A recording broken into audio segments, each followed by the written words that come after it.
નમસ્કાર મિત્રો, આજે સીધું ને સટના સ્પેશિયલ એપિસોડમાં આપણે એવી એક વાત કરવાના છીએ જે તમે ચોંકી જાઓ એવી છે. અને એ વાત ભારતીય જનતા પાર્ટી અને આરએસએસના સૂત્રોમાંથી આવી છે.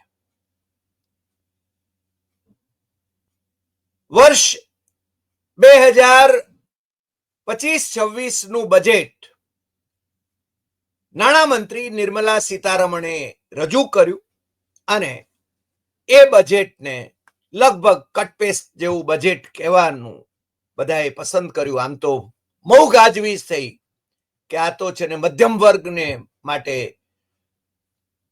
બખ્ખા છે. પણ આંતરરાષ્ટ્રીય ખ્યાતિના એક અર્થશાસ્ત્રી, રાષ્ટ્રીય સ્વયંસેવક સંઘના સરસંઘચાલક ડોક્ટર મોહનજી ભાગવતે, જેમનું નામ રાષ્ટ્રપતિ પદ માટે પ્રપોઝ કર્યું હતું અને નરેન્દ્ર મોદી માનનીય વડાપ્રધાને જેને સ્વીકારવાની લગભગ તૈયારી કરીને રાખી હતી, એ મહાશય એમ કહે છે કે આ બજેટની અંદર ઘણું બધું કરવાનું હતું જે કરાયું નથી. રાજ્યસભાના સભ્ય રહ્યા છે, નોમિનેટેડ સભ્ય રહ્યા છે, પુણે યુનિવર્સિટીના વાઇસ ચાન્સેલર રહ્યા છે, વર્ષો સુધી રિઝર્વ બેંકમાં એક્ઝિક્યુટિવ ડિરેક્ટર રહ્યા છે અને ડેપ્યુટી ગવર્નર થવાની અપેક્ષા હતી અને ગવર્નર પણ થવાની અપેક્ષા હતી. શ્રીમતી સોનિયા ગાંધી જ્યારે યુપીએ 2માં નેશનલ એડવાઇઝરી કાઉન્સિલના ચેરપર્સન હતા ત્યારે એમની આ કાઉન્સિલના એ મેમ્બર પણ હતા, પ્લેનિંગ કમિશનના મેમ્બર હતા અને ખાસા મજબૂત મેમ્બર હતા, કારણ કે શિક્ષણ સહિતના વિભાગો એમની પાસે હતા. વિદેશોમાં પણ એમણે કામ કર્યું છે. ઇથોપિયામાં, અફઘાનિસ્તાનમાં એ બહુ જ મહત્વના સ્થાને ભારતના પ્રતિનિધિ તરીકે રહ્યા છે. અમેરિકામાં ભણ્યા છે. અમે જે યુનિવર્સિટીમાં, જે વિભાગમાં ભણ્યા, મુંબઈ યુનિવર્સિટીમાં ઇકોનોમિક્સ ડિપાર્ટમેન્ટમાં, અને ડોક્ટર બ્રહ્માનંદ અમારા ડિરેક્ટર હતા, એ વિભાગના જ એ ડોક્ટર બ્રહ્માનંદના જ વિદ્યાર્થી, અમારા કરતા 2 વર્ષ સિનિયર, અમારા તો અંતરંગ મિત્ર છે. નામ ડોક્ટર નરેન્દ્ર જાદવ. નરેન્દ્ર જાદવે હજુ ગઈકાલે જ મને એબીપી માઝા પરનો એમનો એક ઇન્ટરવ્યુ પાઠવ્યો. ખાસો જોવાલાયક ઇન્ટરવ્યુ છે. મને બહુ આનંદ થયો કે મારા મિત્રએ મને એ ઇન્ટરવ્યુ મોકલાવ્યો.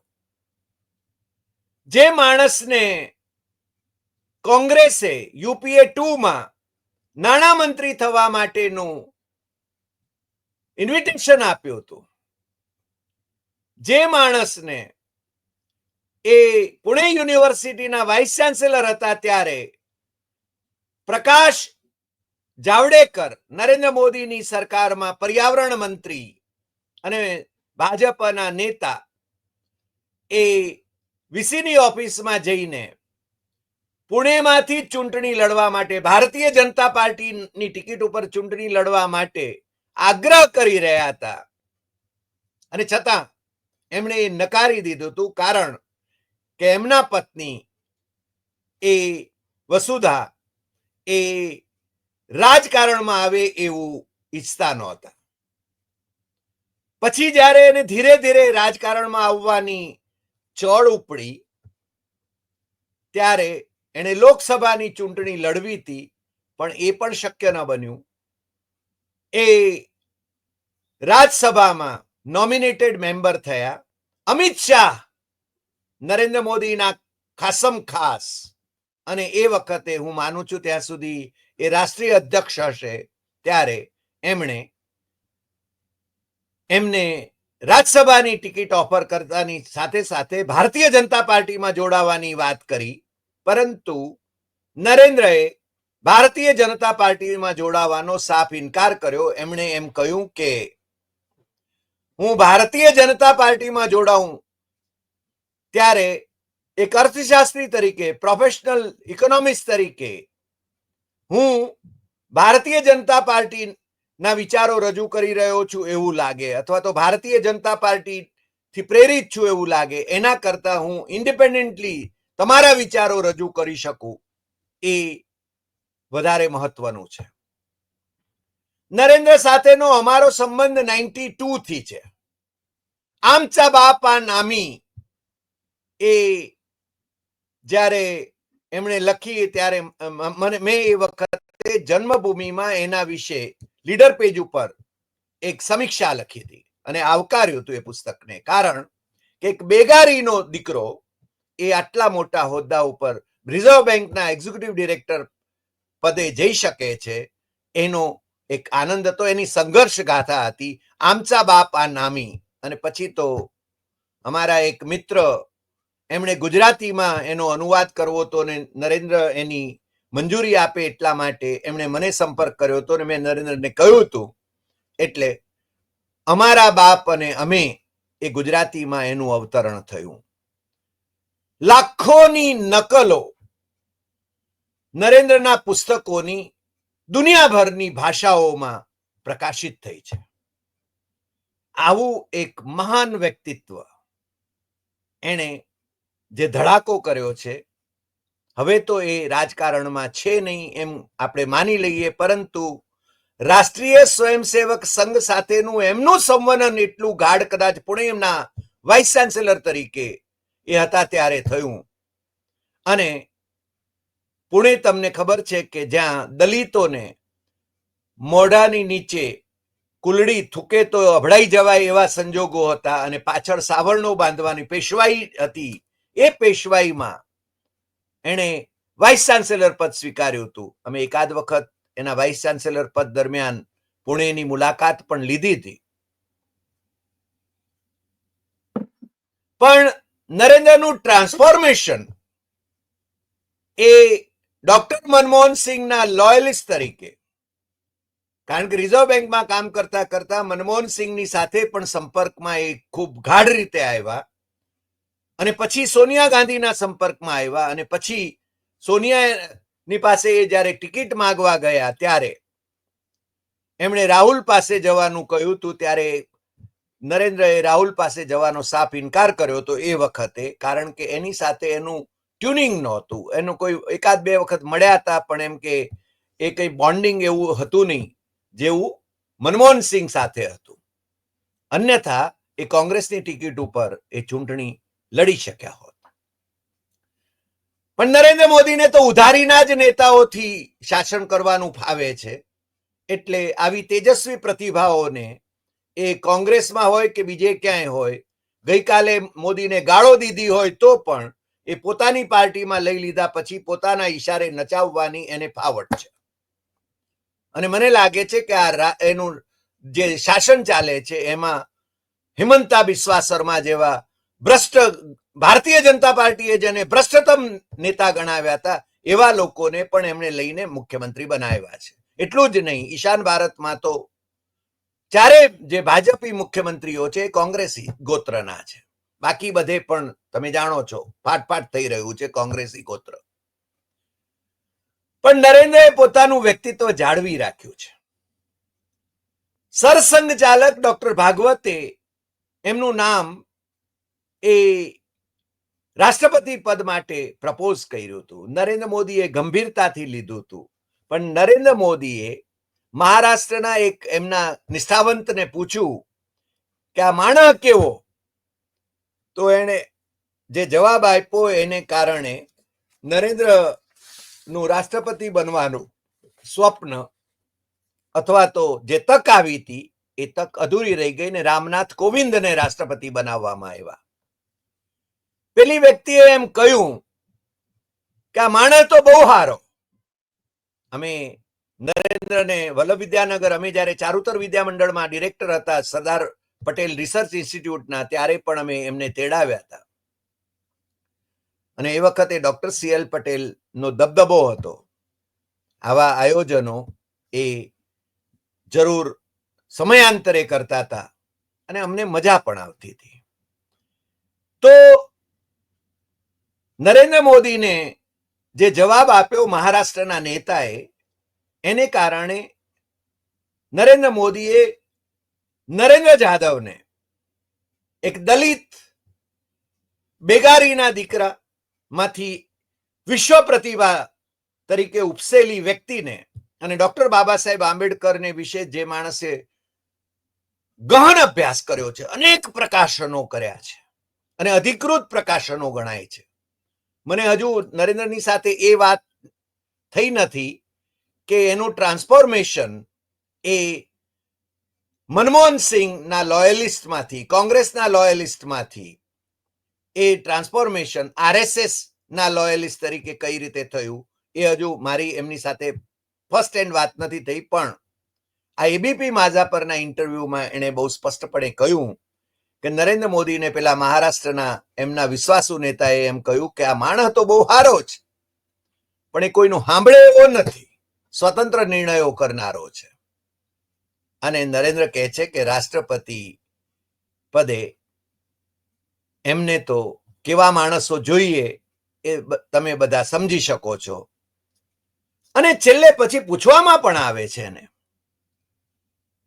કે શું શું કારણો હોઈ શકે. તો નરેન્દ્રએ કહ્યું, કારણ કે અમને ખ્યાલ છે કે નરેન્દ્રને પેટનું કેન્સર પણ હતું અને એ ગાળામાં એ બીમાર, એની બીમારી ખૂબ હતી, એટલે એણે એ કારણ પણ આપ્યું કે બીમારી મારી હતી એ વખતે અને એને કારણે પણ આ તક ગઈ એમ કહી શકાય.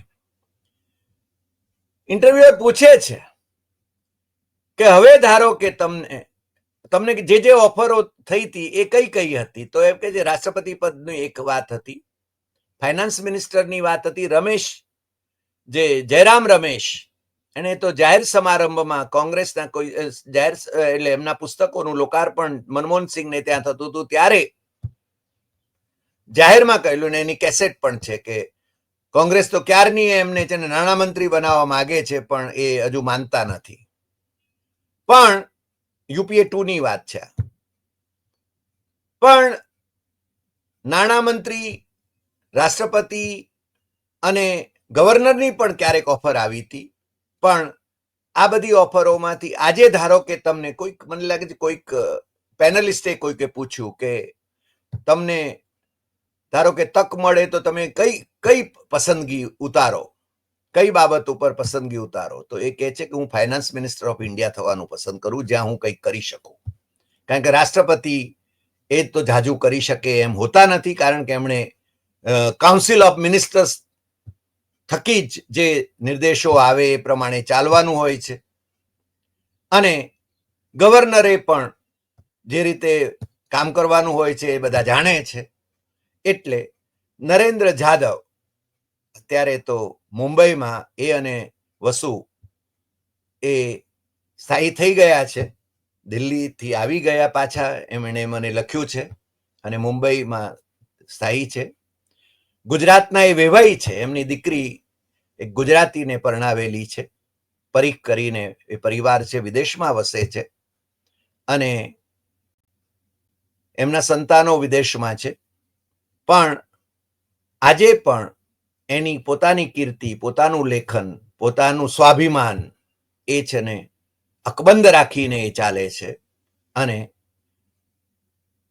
એણે જે મેં તમને કહ્યું હતું કે છેલ્લે સુધી તમારે જવું પડશે, કારણ કે આ ઇન્ટરવ્યુમાં જે સૌથી વધારે મહત્વનો જે હિસ્સો હતો એ હતો કે અંદાજપત્રમાં શું ન કર્યું સીતારમણે. તો એમણે કહ્યું કે 10 એકરથી વધારે જમીન હોય જેની પાસે, એવા ખેડૂતો હોય એમના પર આવકવેરો લાગુ કરવો જોઈએ. તો એબીપી માઝાનો એડિટર પૂછે છે કે ના પણ એ તો હોબાળો મચી જાય, ચૂંટણીમાં હારી જવાય, આમ થાય તેમ થાય વગેરે વગેરે, એટલે કે એ તો પ્રેક્ટિકલ નથી. પણ કે સાધનો તો ઊભા કરવા પડશે. અને બીજું કે ખેડૂતો જે આ રીતે આવક અને કેન્દ્ર સરકારની પાસે બજેટ માટે જે મર્યાદાઓ છે બજેટ તૈયાર કરવાની, એમાં આવકના સ્ત્રોત એ ઊભા કરવા માટે આ જરૂરી છે. એટલે તમે 10 એકર વાળા ખેડૂતો ઉપર ઇન્કમટેક્સ દાખલ કરો અથવા તો 25 એકર વાળા ખેડૂતો ઉપર દાખલ કરો, પણ તમારે એ દાખલ કરવાની જરૂર છે. એક બેગારીનો દીકરો ખેડૂતો પર કરવેરો નાખવાની વાત કરે છે. મને લાગે છે કે આ મુદ્દો છે ને આખા દેશમાં વિવાદનો વિષય થશે, કારણ કે ખેડૂતોના આંદોલનો જે ચાલે છે એમાં તો નરેન્દ્ર મોદી આમ પણ સાંકળે લેવાયેલા છે. તમને ખ્યાલ છે કે ખેડૂત આંદોલનમાં MSP તો અપાઈ નથી. પહેલા તો સત્તામાં, કેન્દ્રમાં સત્તામાં આવ્યા નહોતા ત્યાં સુધી સ્વામિનાથન સ્વામિનાથન સ્વામિનાથન કર્યા કરતા હતા, અને અમે છે ને ખેડૂતોની આવક બમણી કરી દઈશું એમ કહેતા હતા. પણ ખેડૂતોને તો ઉપરથી GST નો માર મારી દીધો. ખેતીમાં જે ખર્ચ થાય છે એટલી આવક ખેડૂતોને મળે છે કે કેમ, એ પણ બહુ મહત્વનું છે. એટલે કે જ્યારે ભાઈ શ્રી નરેન્દ્ર મોદી ગુજરાતમાં હતા, મુખ્યમંત્રી હતા અથવા સત્તામાં નહોતા, ત્યારે છે ને સ્વામિનાથન રિપોર્ટની વાતો કરતા હતા. પણ હવે છે ને મને લાગે છે કે એ MSP ખેતીવાડી માટેનો ખર્ચ વધતા 50%, એટલે કે એટલું એમને વળતર ખેડૂતોને આપવાની વાત તો બાજુએ રહી. હવે તો ઉપરથી ઇન્કમટેક્સ નાખીને આવતા દિવસોમાં, આ વખતના બજેટમાં ભલે ના નાખ્યો પણ આવતા દિવસોમાં એમણે નાખવો પડે તો અમને બહુ આશ્ચર્ય નહીં થાય, કારણ કે એ એમના ઉદ્યોગપતિ મિત્રોને આ જમીનો તો પધરાવી જ રહ્યા છે કોર્પોરેટ ફાર્મિંગ વગેરે વગેરેને નામે. પણ હવે આ 10 એકરથી વધારે ને માટે એ ઇન્કમટેક્સ નાખે તો ખેડૂતો કઈ રીતે રિએક્ટ કરશે એ જોવાનું છે. કારણ કે બધા ખેડૂતો એ કહે છે કે નાના ખેડૂતોને તમે ઇન્કમટેક્સના પેલામાં પરિઘમાં ન લાવો, પણ મોટા ખેડૂતો છે જે આવકની ગેરરીતિઓ કરે છે એવું પણ એને કહ્યું છે નરેન્દ્રએ. એટલે આવતા દિવસોમાં, કારણ કે RSSના લાડકા એવા નરેન્દ્ર જાદવ એ ખેડૂતો પર આવકવેરો નાખવાની વાત કેન્દ્ર સરકારને મનાવી શકે તો મને બહુ આશ્ચર્ય નહીં થાય. કારણ કે આમે એમણે ખેડૂતોના મૃત્યુની વાતો તો કરી છે, કારણ કે સામાન્ય મહારાષ્ટ્ર સરકારે તો નરેન્દ્રના નેતૃત્વમાં જે ખેડૂતો આપઘાત કરે છે એના માટે એક સમિતિ જે નિમિત્તિ એનો અહેવાલ પણ આપ્યો હતો. પરંતુ આજે પણ ખેડૂતો આત્મહત્યા કરે છે.